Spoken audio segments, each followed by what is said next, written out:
ये देश का दुर्भाग्य है कि आज सत्ता में वैसी ताकत है जिसको अपनी विचारधारा के प्रसार प्रचार के लिए ये जरूरी लगता है कि देश जो है वो अनपढ़ रहे। 16 दिन से लोकसभा चल रहा है, लेकिन देश के गृह मंत्री लोकसभा के अंदर नहीं जा रहे हैं, देश के प्रधानमंत्री लोकसभा के अंदर नहीं जा रहे हैं। आज भाजपा आरएसएस वालों को लगता है कि कोई महिला आंदोलन का नेतृत्वकारी कैसे बन सकती है। क्यों सारे देश के विश्वविद्यालयों के अंदर असिस्टेंट प्रोफेसर के रूप में उन्हीं की नियुक्ति हो रही है जो भाजपा और संघ की मानसिकता से जुड़े हुए हैं, उनके संगठन से जुड़े हुए हैं।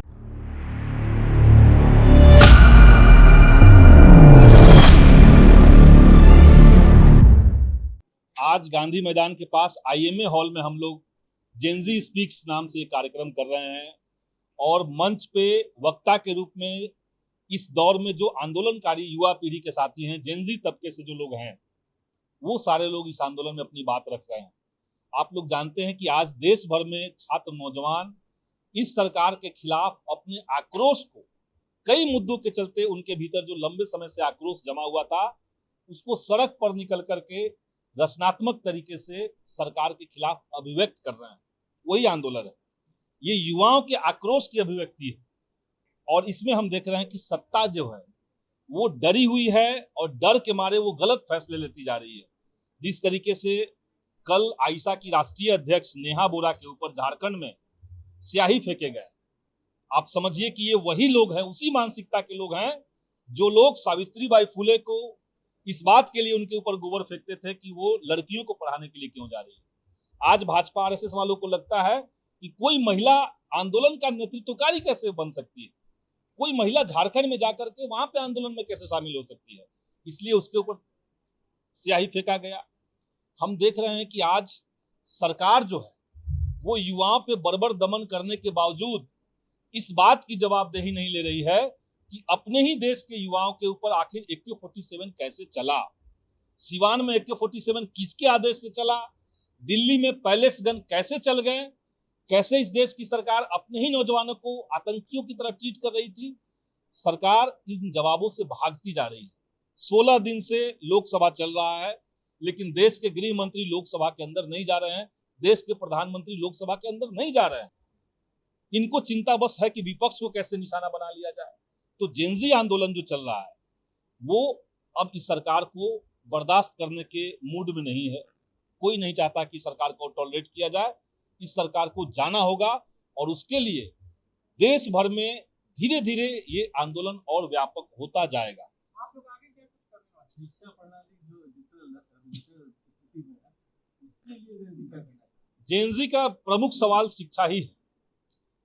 दिल्ली में जो लोग आंदोलन कर रहे थे उनका केवल मसला ये नहीं था कि नीट का पेपर लीक हो गया, उनका मसला ये था कि वो अगर डीयू के हैं तो डीयू में गरीब तबके के बच्चों को बाहर धकेलने के लिए लगातार पीआई क्यों हो रहा है।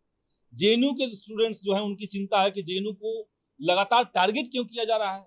क्यों सारे देश के विश्वविद्यालयों के अंदर असिस्टेंट प्रोफेसर के रूप में उन्हीं की नियुक्ति हो रही है जो भाजपा और संघ की मानसिकता से जुड़े हुए हैं, उनके संगठन से जुड़े हुए हैं। कोई न्यूट्रल, कोई एकेडमिक्स की नियुक्ति क्यों नहीं हो रही है। तो ये तमाम चीजों का जो आक्रोश था, गुस्सा था, वो छात्रों के अंदर जमा हो रहा था, लंबे समय से हो रहा था। तमाम छोटे बड़े जो आंदोलन होते थे, जो सफल आमतौर पर लोग नहीं मानते हैं, उन आंदोलनों का संघर्ष बोध, उनका इतिहास बोध इस आंदोलन में काम कर रहा था, सक्रिय था। वो चाहे रोहित वेमुला का आंदोलन हो, चाहे एंटी नेशनल कह करके जो जेएनयू के स्टूडेंट्स को टारगेट किया गया, उस समय जो आंदोलन चले, देश भर में शिक्षा को सस्ता करने के लिए जो आंदोलन चलते रहते हैं, ये सारी बातें एक साथ चल रही है। लोगों को लोन लेना पड़ता है, एकदम लोगों को लोन लेना पड़ता है और सरकार गर्व से कहती है कि हम लोन दे रहे हैं। शिक्षा के लिए पैसे नहीं लगते, हमारे यहाँ तो भैया गरीब मर जाता है। ये इसलिए है क्योंकि हमारी सरकार जो है वो वर्ल्ड बैंक की गुलामी कर रही है। वर्ल्ड बैंक का ही फरमान है कि आपको एजुकेशन के ऊपर, हेल्थ के ऊपर, सोशल सिक्योरिटी के ऊपर आपको पैसे खर्च नहीं करने हैं। आप वहां मत खर्च कीजिए, वहां हम पैसा लगाएंगे। आपको अगर खर्च करना है तो आप 4 लाइन बनाइए, आपको अगर पैसा खर्च करना है तो आप पुल बनाइए। ये वर्ल्ड बैंक ने 90s में ही सरकार को कहा था। उसी का असर है कि आज पुल पुलिया बन जाएगा, लेकिन अच्छे हॉस्पिटल, अच्छे स्कूल, अच्छे कॉलेज, अच्छे विश्वविद्यालय, इसको गायब किया जा रहा है। जेनजी का आक्रोश तो इसके ऊपर है।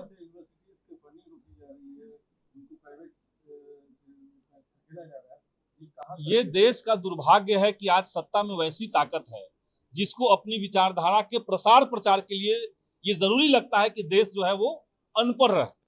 अनपढ़ रहिएगा, नहीं पढ़िए लिखिएगा, रिसर्च से दूर रहिएगा, साइंटिफिक टेम्परामेंट से दूर रहिएगा, तब आप बीजेपी के लॉजिक्स के कब्जे में आ जाइएगा। तो सरकार की ये चिंता है, एजुकेशन सिस्टम कोलैप्स करेगा तब लोग व्हाट्सएप यूनिवर्सिटी की तरफ जाएंगे। तो इसीलिए आज के समय में इस आंदोलन को आगे बढ़ाने का ये समय सही समय है और हम लोग उसी दिशा में इस प्रयास को करने जा रहे हैं। परिचर्चा में हम लोग अभी तक जो हुआ, आगे क्या क्या सवाल पे कैसे कैसे आंदोलन होने हैं, इस पर तमाम आंदोलनकारी साथी जो है अपनी बात रखेंगे, यही परिचर्चा है। एक सवाल रोहतास में चौधरी की हत्या हो जाती है। कल हमारी पार्टी के एमएलए अरुण सिंह, काराकाट के विधायक है, वो जाकर के पीड़ित परिवार से मिले हैं और हम लोग उस मुद्दे को उठा करके सरकार को करने का। कोई माले की तरफ आरोप नहीं है। नहीं, अब माले के लोगों ने आगजनी नहीं की है, वहाँ ग्रामीणों के आक्रोश में आगजनी हुआ है, उसको हम लोग, हमारे लोग उसमें शामिल हैं, जा रहे हैं उनके।